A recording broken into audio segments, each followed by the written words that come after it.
Now, we've talked about employment, and some of the issues affecting the youth in Mombasa are drugs and substance abuse.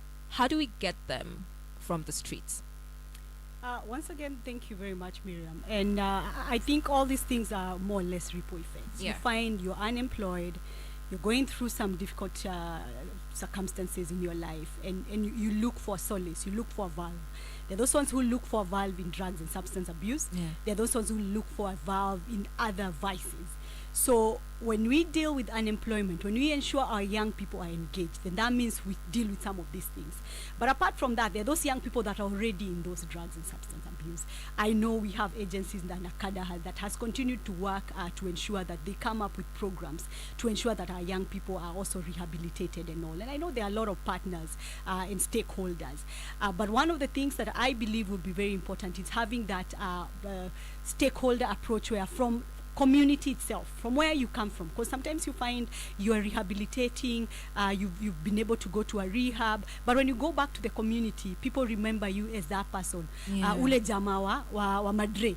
So at the end of the day, as in you find this person is not accepted in the community. So it needs to be our problem, all of us, from the community to the leadership in the society, to the leadership in the national and the county government. Being able, it has to be that approach. Otherwise, you'll find our young people going, reforming, but relapsing, because you find as in there's a disconnect somewhere. So for me, I would believe is having programs for our young people to rehabilitate them, but also working with their parents, working with their the people that are around them to ensure that this journey becomes easy. I'll give you an example. There is actually a rehabilitation center somewhere in Nairobi, in Dagoretti. And I know a young man who is running there. Actually, it's a youth who is called Peter, who has been doing rehabilitation. And he has been doing that until he realized he was doing it the wrong way, because they kept on having people staying for almost like a month or 3 months. They are rehabilitated, but they still come back. And he asked himself, so am I using the wrong approach? Until now, he started having the community, bringing maybe the person who you live with or your relatives to walk the journey. And they've had a sustainability. So for me, what I would say is having constant programs to ensure that our young people are also rehabilitated, but at the same time having the community, having all stakeholders involved. But if we can be able to prevent before, then the better. If we are able to prevent where we are having our young people engaged in positive activities, being engaged in whatever we are doing today, because this is a platform where we hear about opportunity. And these platforms can only be positive if you are attending. Sometimes you'll hear young people saying there are no opportunities, but when you go to something like even this work we are talking about after this, you find we are not there. So being able to have ourselves in these platforms, tujitume, to end there, as in there's no way someone is going to come and get you from the house and tell you kuna hii opportunity. We also have to be very hungry to get some of this opportunity. Alafu kuwa na accountability. When you have someone who is holding you accountable, it becomes very easy for you to follow through. Otherwise, kama hakuna mtu ana follow through, for the gym lovers, you know that if you do the first leg work day and then it doesn't work out, then tomorrow you'll be like, ni sawa tu, si lazima niende. So I think it's having someone to hold you accountable. Yes. You talked about the gym, and I'm like, I know. Sometimes you feel like giving up, but you're like, I have to do it. Yes. And that's the reason why having someone to hold you accountable is very important. So our young people, we have to hold each other accountable, ensure that we are supporting one another. If I know there's an event happening in SwahiliPot or in Mombasa or wherever, and it's going to benefit a youth, I should be able, it's my responsibility to also tell the other young person. That's true. Otherwise, if we don't hold each other and pull each other up, then that means we will continue having We're in the voices. same space. Yes, we are. And actually, we are the most of us. So we should be able, we are a voice to reckon with. That's true. Yes, so it should be very easy for us to actually see, you know what, let's work together. Working together is better than working alone. You actually have a lot of impact. I like the fact that you've talked about the community, and you know, we begin from the grassroots, you know, coming up, because I can go home, let's say I'm addicted to alcohol, okay, and when I go back home, my partner pretty much consumes it every single time. So if I go to a rehabilitation center and I say, I want to get sober, nikwe poa, then I go back home and then my partner ndio huyo tena. You know, it's easy for me to fall back into that space. Because that's the reason why I say when you involve everyone, ndio partner wako pia anajua sasa, even me, I have to sacrifice. I have to be able to sacrifice some of these maybe pleasures that I have to be able to support this person to heal. And it becomes a journey that you walk together and you are able to achieve. So for me, it's also having that disclosure and accepting vulnerability, because sometimes we lie to ourselves, accepting that, you know what, I need help. And it is okay to ask for help. And our young people, what I would encourage us is, let's ask for help. When see kuoneshana weakness, actually it shows you're a very strong person when you say, you know what, I need your help. I need you to help me be able to get out of this situation. Otherwise itakuwa tu unaenda hapo uko peke yako, then you're suffering alone. But ukiwa na watu wanakushikilia, then it becomes very easy. Okay, so what more do you think? First of all, do you think the government is doing enough for the youths? There is a lot. There are a lot of opportunities for the youth, actually. When you look at even from funding, I know there are those agencies that the government has been able to open up. There is the youth funds, there is the WEZO fund, there is the GAF, people who are able to give funding for our young people. So the only thing that maybe, and I believe even when the Gen Zs were speaking, they were saying the communication is not there. And that's what we are doing right now, being able to come to the grassroots and tell you, this is what the government is doing. But at the same time, listening. Because we could be doing it the best way we think, but maybe it's not resonating. Times have changed. A lot of things have changed. So are we communicating to our constituents as the young people, or do we need to change?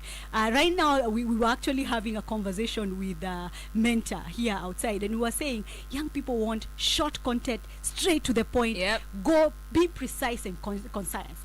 So by the end of the day, if you go using the old analog way of communicating, you actually lose our young people. But you are communicating, but you could be communicating to yourself. Also, it's being able to look at what's the best avenue.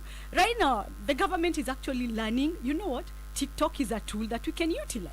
But before, you could have been using the newspaper. But is the constituent of the young people reading the newspaper? No. They are not. They're in the social media. They're in the Instagram. They're in the TikToks. So that's where we need also to come in and tell the young people, these are the opportunities for you. These are opportunities that you can be able to tap. I'm sure you saw the young people who were taken to the UK on Friday for the farming. Those are opportunities that the government has. And sometimes no one knows about them. So again, is for us now being able to come to the platforms that our young people are very available there, and they are very active in them. And I believe we've seen a bit of shifting from how the government does. But as again I said, I do not speak. I do not speak. You don't speak for the government. Yes. So yes. Okay. So how do you strengthen the National Youth Council to ensure that the National Youth Council is doing it's doing its mandated work? You know, how do we strengthen it? National Youth Council, I believe we've had, especially during this time where our young people have been able to have a sitting with His Excellency. The one thing the young people have been requesting for, we want this National Youth Council to be strengthened. We want the grassroots presence of National Youth Council.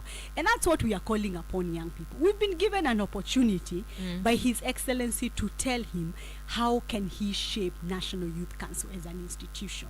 So, and that's what we are calling upon the youth leaders, because there are so many youth serving organizations, SwahiliPot being one of them. Tell us, how do we strengthen National Youth Council to be able to serve you optimally? When it comes to the university leaders, I know we work with a lot of them, and that's where the majority of youth, because our representation is 18 to 35. So these are people who are in the universities. These are people who've just graduated, and maybe they're in their first job. So when you look at that demography, I'm hoping and I'm calling upon these people to be able to tell us, how do we shape National Youth Council so that the youth, hata ule wa mashinani, to feel they are being represented. So give us those ideas, send us those ideas and tell us, this is how we would want this institution to be strengthened so that it can be able to represent. Where do we send the ideas? The ideas can be shared in our website. They can be shared in our email. There is info@nationalyouthcouncil.go.ke. Also, feel free to share them with us. The person who has my number, I know a lot of you have my number. Share them with me.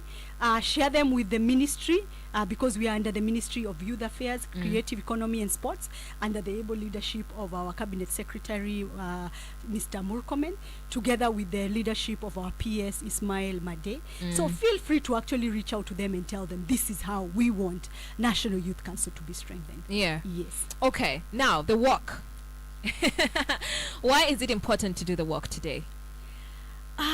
It's actually a beginning of a new thing. Look at it. We've not been having this conversation, and the young people are calling upon, we want conversations. Okay. We want gumzo, tunataka vikao, tunataka tuwe karibu na our leaders. So when I look at it, the procession is a very good way of finishing this international, or even starting the conversation of International Youth Day. Okay. As we go to SwahiliPot, where we will have gumzo na vijana, we are hoping our young people can be able to be bold enough to tell us what they want from the national government and of course from the county government. Thank you so much, Margaret. Asante sana. And thank you for hosting me. I've had a fantastic time. Me too. Mombasa, kukoraha. The weather is fantastic. I know I saw rain at some point, but the weather is still fantastic. Yeah. And you guys are very creative and good people. Thank you so much. For hosting us. You know, it doesn't really rain. Ni ile manyunyu tu kidogo. Unajua sisi watu wa bara tukiona manyunyu tunaona